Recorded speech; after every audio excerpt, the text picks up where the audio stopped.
Assalamualaikum warahmatullahi wabarakatuh. Sebelumnya izin memperkenalkan diri. Nama saya Muhammad Jordan Septiansyah dengan nomor NIM 21101020139.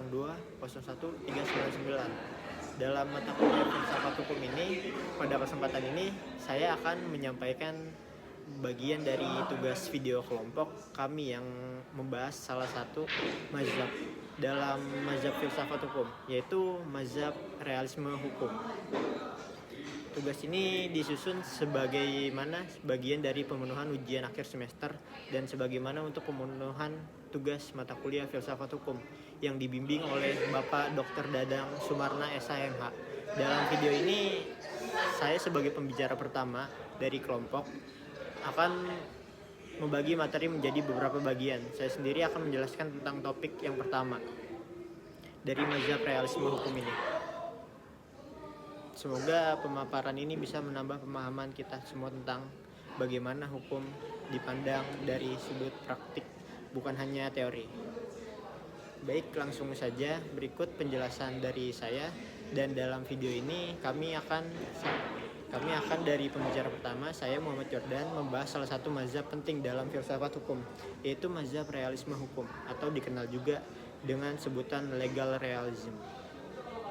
Mazhab ini merupakan aliran yang berkembang di Amerika Serikat pada awal abad ke-20 sebagai bentuk kritik terhadap kelemahan dari aliran hukum sebelumnya, khususnya alam dan positivisme hukum.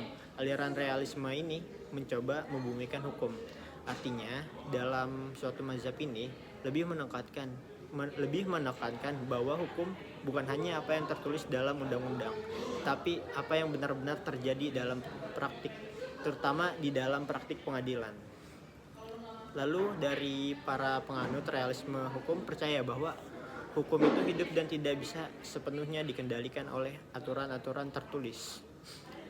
Selanjutnya, dalam kenyataan hakim dan aparat penegak hukum memainkan peran penting dalam membentuk, menafsirkan, dan bahkan mengubah hukum itu sendiri melalui keputusan yang mereka buat.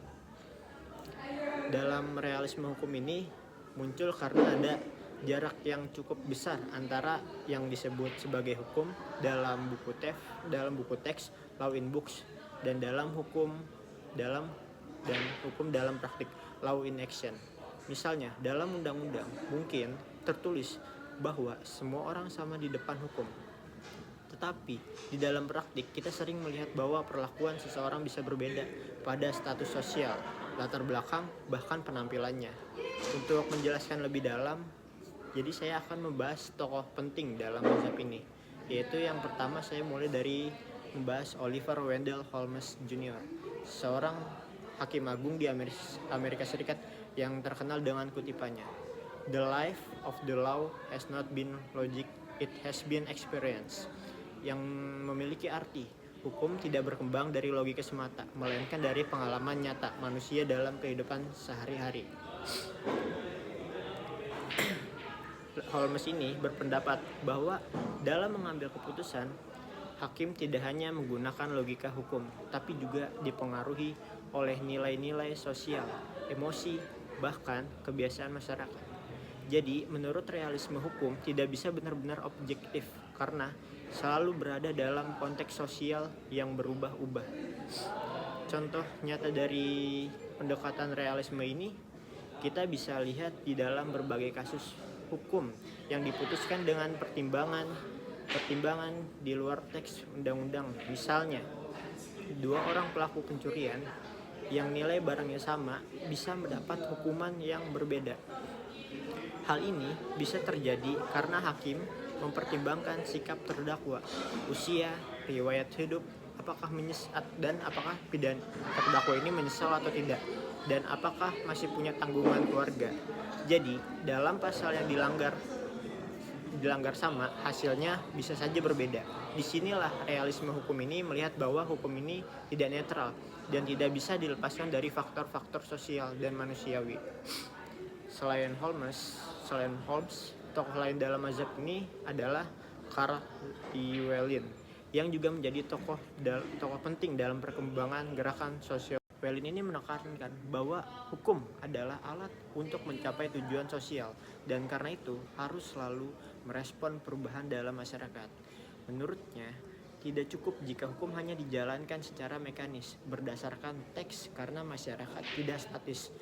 Masyarakat terus berubah. Dan lebih jauh lagi, realisme hukum percaya bahwa hakim tidak sekedar penerjemah pasal-pasal hukum, tapi juga pembentuk hukum itu sendiri. Maaf miring. Melalui putusan-putusan yang mereka buat, para hakim secara tidak langsung menciptakan jurisprudensi yang akan memengaruhi kasus-kasus selanjutnya. Hal ini tentu berbeda dari mazhab positivisme hukum yang menganggap bahwa hukum hanya bersumber dari aturan yang dibuat oleh lembaga yang berwenang. Pada positivisme hukum berpegang teguh pada legalitas formal. Kalau tidak ada dalam undang-undang, maka tidak ada hukumnya. Tetapi dalam realisme legalitas tidak cukup, harus ada konteks, pengalaman, dan pemahaman. Maaf miring ke mana-mana kameranya, maaf. Sorry bisa naik lagi. Terhadap realitas sosial yang dihadapi masyarakat. Kita juga melihat praktik realisme dalam sistem peradilan Indonesia. Misalnya, dalam kasus pada positivisme hukum yang berpegang teguh pada legalitas formal, kalau tidak ada dalam undang-undang, maka tidak ada hukumnya. Tapi dalam realisme legalitas tidak cukup, harus ada konteks, pengalaman, dan pemahaman terhadap realitas sosial yang dihadapi oleh masyarakat. Dalam ini kita juga bisa melihat praktik realisme dalam sistem peradilan Indonesia.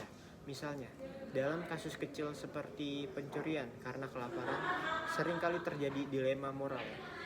Apakah seseorang yang mencuri karena benar-benar terpaksa harus tetap dihukum seperti pencuri profesional? Dalam beberapa kasus, kita lihat ada hakim yang membuktikan vonis ringan atau bahkan membebaskan terdakwa dengan alasan kemanusiaan. Dari contoh lain kita bisa mengambil dari contoh lain, misal di kepolisian kita mengenal istilah diskresi, yaitu kebijakan untuk tidak melanjutkan suatu perkara ke tingkat penyidikan jika dianggap tidak membawa manfaat secara hukum maupun sosial. Di kejaksaan dikenal dengan istilah deponering, yaitu menghentikan perkara demi kepentingan umum. Kedua hal ini sangat sesuai dengan prinsip realisme hukum. Tidak semua kasus harus diselesaikan secara kaku, hanya berdasarkan pasal. Bahkan dalam praktik pengadilan, banyak keputusan yang mengacu pada jurisprudensi atau kebiasaan hukum yang terbentuk dari putusan-putusan sebelumnya. Bukan hanya dari undang-undang. Ini menunjukkan bahwa hakim memang berperan aktif dalam menciptakan hukum. Maka kalau kita simpulkan realisme hukum adalah mazhab yang suka membuka mata kita bahwa hukum bukan benda mati, melainkan sesuatu yang hidup, yang terus bergerak mengikuti dinamika masyarakat. Mazhab ini mengingatkan bahwa keadilan tidak hanya bisa dicapai melalui aturan tertulis, tapi juga melalui pertimbangan moral, empati, dan konteks sosial yang nyata. Pemahaman ini penting terutama bagi generasi muda, misalnya contoh calon-calon aparat hukum, biar nggak terjebak pada pola pikir yang terlalu legalistik. Karena dalam kehidupan nyata orang tidak mencari pasal, tapi mencari keadilan, dan hukum yang baik adalah hukum yang mampu menjawab rasa keadilan itu. Sekian pemaparan dari saya sebagai pembicara satu dari saya mengenai latar belakang dan konsep dasar dari mazhab realisme hukum. Selanjutnya pemaparannya akan dijelaskan oleh teman saya. Sekian pemaparan dari saya, kurang lebihnya mohon maaf. Wassalamualaikum warahmatullahi wabarakatuh. Assalamualaikum warahmatullahi wabarakatuh. Perkenalkan, nama saya Andi Triantoro, NIM 201010100909, dan saya merupakan salah satu anggota dari kelompok tugas mata kuliah filsafat hukum. Dalam video ini kelompok kami akan membahas salah satu mazhab penting dalam kajian filsafat hukum, yaitu mazhab realisme hukum yang fokus pada praktek hukum di lapangan dan bukan pada teks undang-undang. Materi ini kami susun berdasarkan pembagian topik antar anggota kelompok, dan saya akan menjelaskan bagian mengenai tokoh utama dalam mazhab ini, yaitu Oliver Wendell Holmes Jr. serta pemikirannya berpengaruh besar dalam perkembangan realisme hukum. Sebelumnya, terima kasih pada Jordan yang telah menjelaskan latar belakang dan konsep dasar dari mazhab realisme hukum ini. Dan sekarang saya akan menjelaskan lebih lanjut tentang tokoh-tokoh yang sangat penting dan gagasan mereka dalam mazhab ini yang sangat berpengaruh terhadap perkembangan pemikiran hukum, khususnya di Amerika Serikat, dan juga berdampak pada pemahaman hukum di banyak negara termasuk Indonesia tentunya.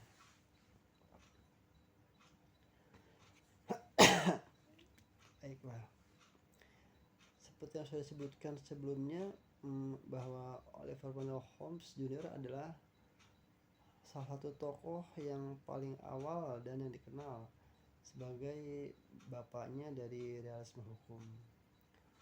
Holmes adalah seorang hakim agung Amerika Serikat yang mempopulerkan gagasan bahwa hukum bukanlah sesuatu yang netral dan logis semata, akan tetapi melainkan penuh dengan warna karena dipengaruhi oleh pengalaman, intuisi, dan kondisi sosial masyarakat. Terdapat kutipan yang beliau sampaikan. Kutipannya sangat terkenal, yaitu "The letter of the law has not been logic, it has been experience." Menjadi pondasi utama mazhab ini artinya bahwa hukum tidak bisa hanya dipelajari dari teori atau teks semata, tetapi juga harus dilihat dari kenyataan dan pengalaman hidup masyarakat itu sendiri. Holmes juga mengajukan ide bahwa prediksi tentang bagaimana hakim akan memutuskan sebuah perkara di masa depan adalah inti dari ilmu hukum itu sendiri. Jadi kalau kita ingin tahu hukum dalam praktik, bukan hanya cukup dengan membaca pasal undang-undang, akan tetapi kita juga harus mempelajari bagaimana hakim-hakim itu membuat keputusan dalam berbagai kasus sebelumnya yang menjadi pertimbangan melalui putusan-putusan sebelumnya. Tokoh penting lainnya yaitu ada Carl Llewellyn, seorang profesor hukum dan pemimpin utama dalam gerakan realisme hukum. Llewellyn mengembangkan pendekatan empiris terhadap hukum. Dia tidak percaya bahwa hakim hanya menafsirkan hukum dengan logika semata, akan tetapi juga menggunakan nilai intuisi dan pemahamannya terhadap realitas sosial. Lalu Llewellyn juga menyatakan bahwa law is not what is written in the books, but what the court do in effect. Maksudnya yaitu hukum itu bukan yang tertulis, akan tetapi hukum itu adalah apa yang dilakukan oleh pengadilan dalam kenyataan. Maka Llewellyn menekankan pentingnya mempelajari perilaku hakim dalam praktik, bagaimana mereka menilai alat bukti, menyimpulkan fakta, menilai para saksi, serta mempertimbangkan keadilan dan membuat keputusan. Semua itu sangat penting untuk dipelajari. Gagasan ini dikenal dengan law in action. Hukum adalah tindakan, yang merupakan inti dari pendekatan realisme itu sendiri. Selain Holmes dan Llewellyn, terdapat tokoh penting lainnya yang termasuk dalam aliran ini, yaitu Jerome Frank. Ia dikenal dengan pandangannya yang lebih radikal, menyatakan bahwa keputusan hakim sangat dipengaruhi oleh kepribadian, latar belakang hakim itu sendiri, bahkan bergantung pada suasana hati mereka ketika mereka memimpin sebuah sidang di pengadilan. Jerome Frank bahkan menyebut bahwa ketidakpastian dalam hukum adalah sesuatu yang wajar, karena hukum adalah buatan manusia, produk manusia yang tidaklah sempurna. Akan tetapi itu menggunakan akal budi dan rasio manusia itu sendiri. Frank percaya bahwa tidak ada dua hakim yang sepenuhnya sama dalam menilai kasus. Maksudnya begini, dua hakim belum tentu memiliki pemahaman yang sama terhadap satu kasus. Karena itu, hasil keputusan sangat dipengaruhi oleh subjektivitas hakim. Ini membuat hakim bersifat dinamis dan tidak selalu bisa diprediksi hanya dari undang-undang tertulis itu sendiri. Secara umum, gagasan utama dari ketiga tokoh ini memiliki benang merah, yaitu antara lain yang pertama adalah hakim adalah aktor sentral dari pembentukan hukum. Lalu hukum harus dipahami sebagai praktik sosial dan bukan sekedar teori. Yang ketiga yaitu keputusan hukum sangat dipengaruhi oleh nilai, pengalaman, dan kondisi masyarakat itu sendiri. Pemikiran-pemikiran ini membawa pengaruh besar pada perubahan sistem pendidikan hukum di banyak universitas di Amerika. Pendekatan studi kasus dan analisis jurisprudensi menjadi lebih sangat penting daripada sekedar hafalan teori hukum semata.